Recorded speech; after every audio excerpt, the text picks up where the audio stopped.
আসসালামু আলাইকুম। চলে আসছি আরেকটা নতুন সেলাই নিয়ে, সাথে আছি বরাবরের মতো আমি সুমি। কেমন আছেন আপনারা সবাই? আলহামদুলিল্লাহ আমি ভালো আছি, আশা করি আপনারাও ভালো আছেন। তো এখানে আমি 3টা কালার দিয়ে আবার চলে আসছি আরেকটা সেলাই নিয়ে। খুবই সোজা, ভিডিওটা দেখতে থাকুন, তাহলে আপনারা যে কেউ এটা নতুন হিসাবে হলেও সেলাইটা করতে পারবেন।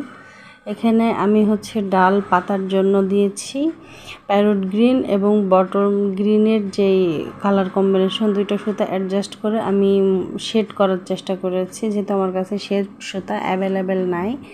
তারপরে একটা সফট পিঙ্ক পিচ টাইপের কালার, যেটা ওটা দিয়ে আমি ফুল করেছি কাঁথা স্টিচ দিয়ে, এবং স্টিচের মাথায় একটা করে ছোট ছোট ফ্রেঞ্চ নট দিয়েছি। দেখতে আমার কাছে আলহামদুলিল্লাহ ভালো লাগছে। বাকিটা আপনাদের কেমন লাগলো জানাবেন। তো এই সেলাইয়ের আপডেট। আর তারপর আপনি এই সেলাইটা কিসে করলে ভালো লাগবে, যে কোনো ফ্রক, কামিজ, কুর্তি, সালোয়ার, ওড়নার বর্ডারে করতে পারবেন। ধন্যবাদ দেখার জন্য।